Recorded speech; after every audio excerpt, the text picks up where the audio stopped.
بسم اللہ الرحمن الرحیم۔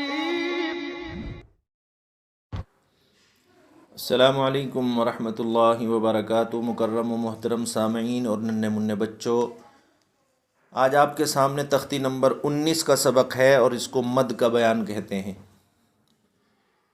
آپ نے پہلے پڑھا تھا حروف مدہ۔ حروف مدہ 3 ہیں،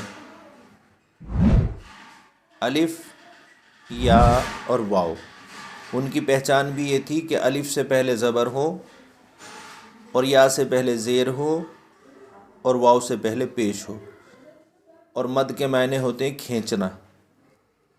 تو آج اس مد سے الگ طریقے کے جو مد ہیں بنے ہوئے، وہ آپ ان کی شناخت کریں اور ان کو کہاں پر کس طریقے سے جب وہ آئے اس کو آپ کس طریقے سے پڑھیں۔ سبق شروع کرنے سے پہلے آپ سے مؤدبانہ گزارش ہے کہ آپ تک جو سبق پہنچتے ہیں آپ اپنے اہل و عیال اور عزیز و اقارب یا جن لوگوں نے قرآن نہیں پڑھا ہے یا وہ پڑھنا چاہتے ہیں یا ان کو کوئی اور دشواری ہو تو آپ ان کا ساتھ بھی دیں اور ان کے ساتھ بیٹھ کر کوشش بھی کریں۔ اللہ تبارک و تعالیٰ آپ کو بھی اس کا اجر ضرور عطا فرمائیں گے، اور اگر آپ ہمارے چینل پر نئے ہیں تو ضرور سبسکرائب بھی کر لیں۔ تو چلیے سبق شروع کرتے ہیں۔ تختی نمبر 19 مد کا بیان۔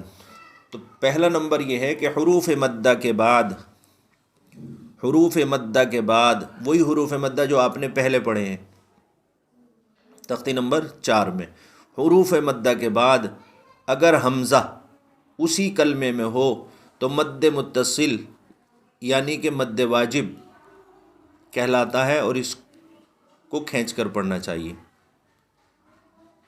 مثال آپ کو نیچے انشاءاللہ سمجھاؤں گا، تو بس اتنا یاد رکھیں، اس میں حروف مدہ کے بعد حمزہ اگر اسی کلمے میں ہو تو اس کو مد واجب کہتے ہیں۔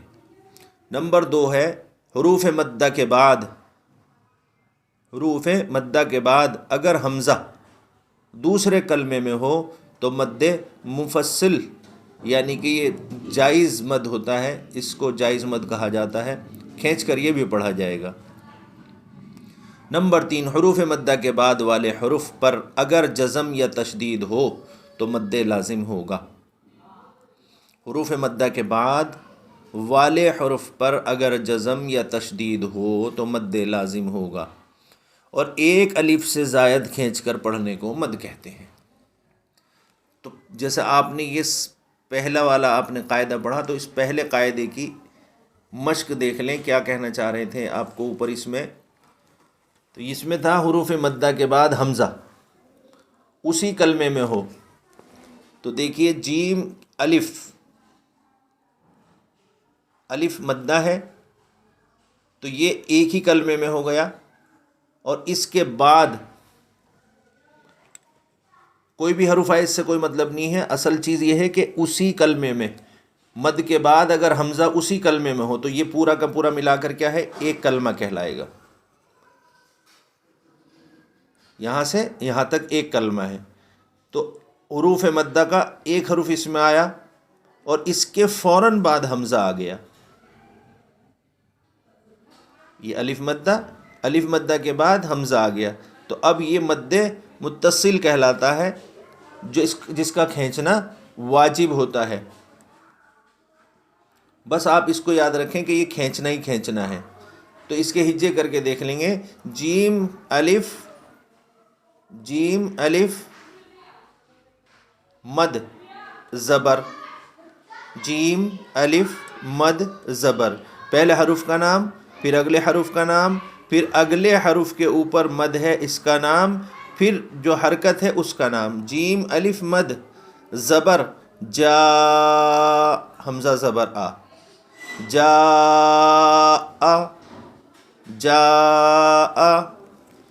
دیکھیے یا مدہ ہے، یا مدہ تختی نمبر 4 کی ہے، ابھی مد کو ہٹا دیں، سین یا زیر سی، لیکن اس کے اوپر کیا ہے، مد ہے، اور مد جس حرف کے اوپر ہو حروف مدہ کے اور اس کے بعد فوراً پھر حمزہ آ گیا تو یہ اس کی پہچان ہے کہ مد واجب ہے۔ سین یا مد زیر سی، حمزہ تا زبر ات، سی ات، سین واو مد پیش سو، حمزہ پیش او، سو او، واو مدہ ہے.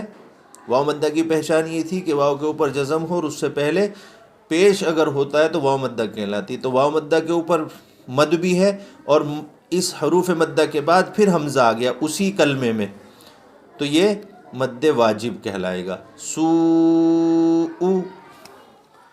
مد مفصل دیکھ لیں. مد مفصل حروف مدہ کے بعد اگر حمزہ دوسرے کلمے میں ہو تو مد مفصل مد جائز کہلاتا ہے. جیسے یہ یا مدہ ہے، فا یا زیر فی، تو یہ ایک کلمہ ہے. امرینا الگ یہ کلمہ الگ ہے. امرینا یہ دونوں ملا کر ایک نہیں ہے. فا یا زیر فی. اب اس کے اوپر چونکہ مد بھی ہے تو ایک تو یہ پہلے سے ہی کھنچ رہا تھا ایک الف، لیکن اب اس کو آپ زیادہ کھینچیں گے. فی 2 الف کے آس پاس کھینچیں گے اس کو. حمزہ میم زبر ام، تو دوسرے کلمے میں حمزہ آ گیا ہے تو اس لیے یہ اس کے مقابلے میں الگ اس کا نام ہے مد مفصل. راز ری امری، نون الف زبر نا، فی امرینا. لام الف مد زبر لا، یہ کلمہ ہے اور دوسرا کلمہ الہ، تو یہ حمزہ دوسرے کلمے میں ہے. حمزہ زیر ای، لام کھڑا زبر لا، الہ زبر ہا، الہ لا الہ. حمزہ نون زیر ان، نون الف مد زبر نا، نون کے اوپر غنہ ہے تو یہاں پر نون کے اوپر تشدید ہے تو یہاں غنہ ہوگا. انا. حمزہ نون زبر ان، دوسرے کلمے میں حمزہ ہے تو اس لیے یہ مد بھی آپ سمجھ گئے ہیں مد مفصل کہلاتا ہے. حمزہ نون زبر ان، زال زا لام زبر زل، نون الف زبر نا.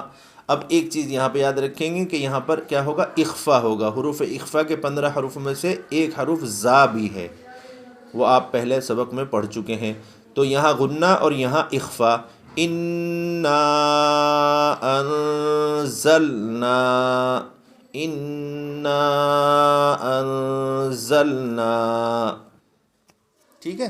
اب آپ اس لائن کو دیکھ لیں، مد لازم کس کو کہتے ہیں. حروف مدہ کے بعد والے حروف پر اگر جزم یا تشدید ہو تو مد لازم ہوگا.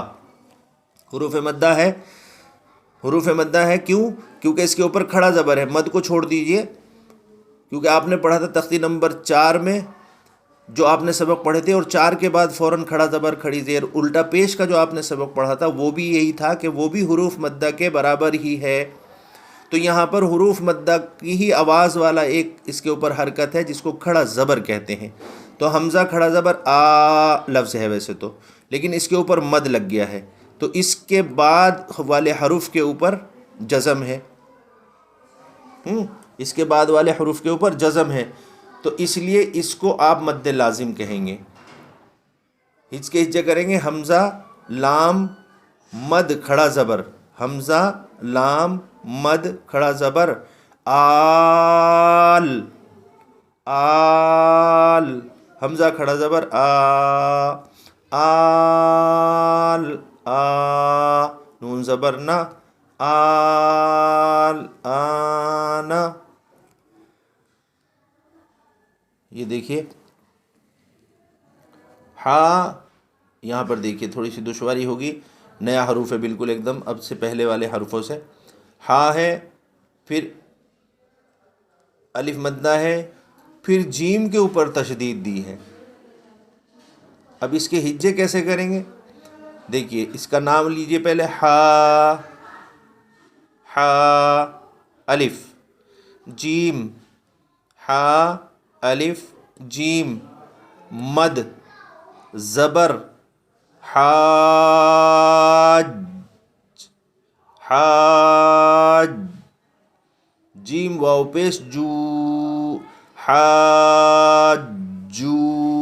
کاف زبر کا، حاجو کا. واو صاد یہ الف اور لام نہیں پڑھا جائے گا. واو صاد زبر وس، یہاں پر تشدید مع تشدید کا بھی ایک حرف آ گیا جو آپ نے کل پڑھا تھا. واو صاد زبر وس، صاد فا مد کھڑا زبر صاف، والصاف فا کھڑا زبر فا، والصاف صاف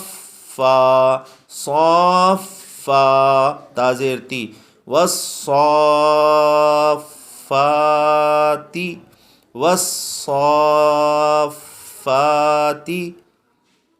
سمجھ میں آ گئی بات؟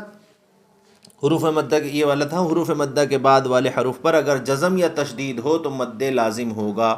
حروف مدہ کے بعد حمزہ، حروف مدہ کے بعد جیم کے اوپر تشدید. ٹھیک ہے، بس اس کو یاد رکھیں گے. حاجوک والصافات. آج کے سبق میں بس اتنا ہی. السلام علیکم ورحمۃ اللہ وبرکاتہ.